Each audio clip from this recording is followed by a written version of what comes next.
జూపల్లి వ్యాఖ్యలపై హరీష్ రావు రియాక్ట్ అవుతున్నారు. లైవ్ ద్వారా చూద్దాం. ప్రభుత్వం కొత్తగా తీసుకున్న అప్పుల విలువ 1,77,058 కోట్లు మాత్రమే. సరే, అదే కాలంలో బీఆర్ఎస్ ప్రభుత్వం చేసిన అప్పులు అసలు కలిపి 2,681 కట్టినా అన్నాడు. ఇది జూపల్లి ఉత్తరం, నాకు వాట్సాప్ లో ఉన్న ఉత్తరమే. ఇప్పుడు అది పంపించి స్క్రీన్ మీద పెట్టినా. ఎంత అప్పు చేసిందంటే కాంగ్రెస్ ఎంత 1,77,058 కోట్లు అని జూపల్లి నాకు ఇవాళ ఇప్పుడు రాసిన ఉత్తరం. ఇప్పుడే నా ఫోన్లో ఉన్నది, ఆ ఫోన్లోకి వెళ్ళి తీసి పెట్టినా.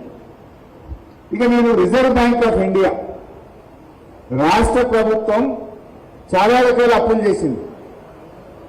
టీజీఐసి అప్పు చేసింది, హెచ్ఎండిఎల్ అప్పు చేసింది, భూములు అమ్మింది, సివిల్ సప్లైస్ కార్పొరేషన్ లో తెచ్చింది, ట్రాన్స్కోలో తెచ్చింది, డిస్కామ్ లో తెచ్చింది. అవన్నీ లెక్క తీస్తే 4.5 लाख కరోడ్ అవుతుంది. కానీ అఫీషియల్ గా రిజర్వ్ బ్యాంక్ ఆఫ్ ఇండియా నుంచి తెచ్చిన అప్పులు ఒక్కసారి చూపిస్తే అది చూపి బాబు.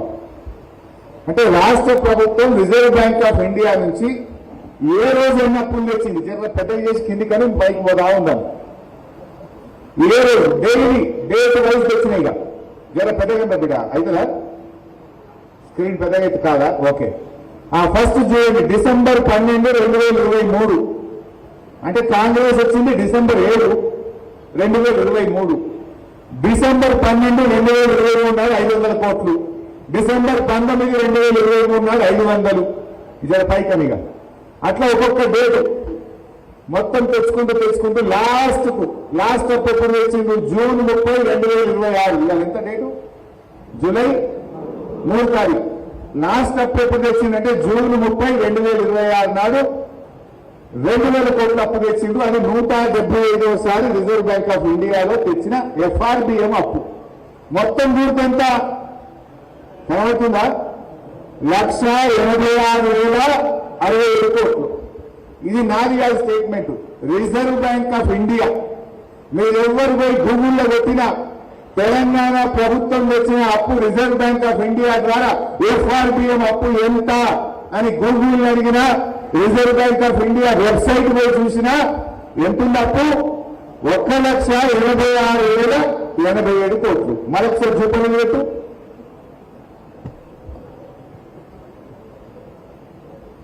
జూపల్లి పెట్టు. ఇది 1,86,000 ఏం చెప్పింది Reserve bank of India. Jupally ఏం చెప్పిండు అంటే 10,000 కోట్లు మింగిందా? ఇది ఒక్క ఎఫ్ఆర్బిఎం అప్పుడు అన్ని కలిపితే కథ వేరు. ఇంకొక డాక్యుమెంట్ చూపిస్తాయి. ఇక రేవంత్ రెడ్డి మొన్న అసెంబ్లీలో నేను గట్టిగా పట్టుకున్నా, నువ్వు చాలా అప్పులు చేసినావని మాట్లాడంగా డేట్ కూడా చెప్తా. మీరు అసెంబ్లీ గూగుల్ కోసి కొట్టండి. మార్చి 18, 2026 అసెంబ్లీలో మేము గట్టిగా నిలదీస్తే రేవంత్ రెడ్డి మాట్లాడిన వీడియో చూపిస్తా. మార్చి 18, 2026 నాడు అసెంబ్లీలో రేవంత్ రెడ్డి మాట్లాడుతూ మా గవర్నమెంట్ 27 నెలల్లో చేసిన అప్పు 3,47,000 కోట్ల 294 కోట్లు అని చెప్పాడు రేవంత్ రెడ్డి. అసెంబ్లీలో చెప్పిన మాట 3,47,294 కోట్లు అప్పు చేసినాము అని అసెంబ్లీలో రేవంత్ రెడ్డి చెప్పిండు. ఈ మాట 5 నెలల కిందిది. ఇంక 5 నెలలు చెప్తే 4.5 లక్షలు అవుతుంది. 5 నెలల కిందనే అసెంబ్లీలో రేవంత్ రెడ్డి ఏం చెప్పిండో ఒక్కసారి ఆ వీడియో చూద్దాం.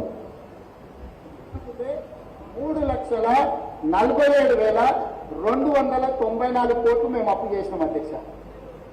ఎప్పటి నుంచి? 1/12/2023 నుంచి అధ్యక్ష. బాగా సభ్యులందరూ వినాలి.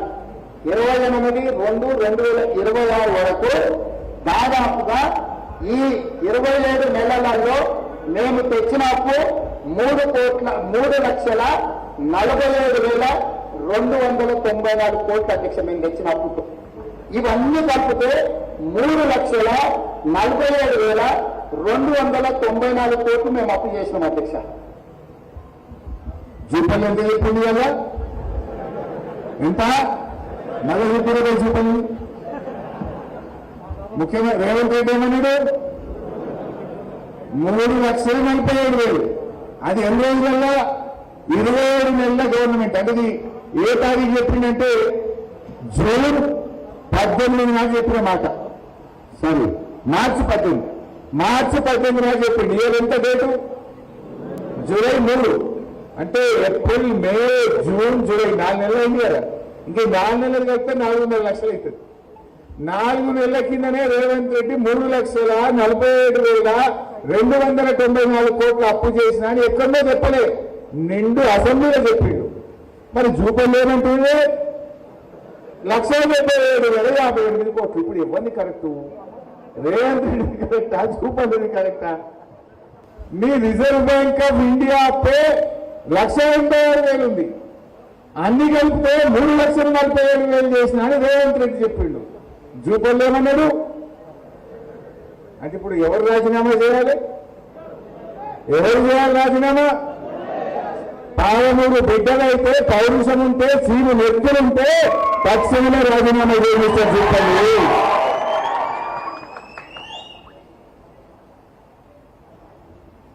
ఇక అసలు విషయానికి వస్తా. ఇది దొరికిందా ఇప్పుడు? బట్టలు ఇప్పినామా బరాబర్?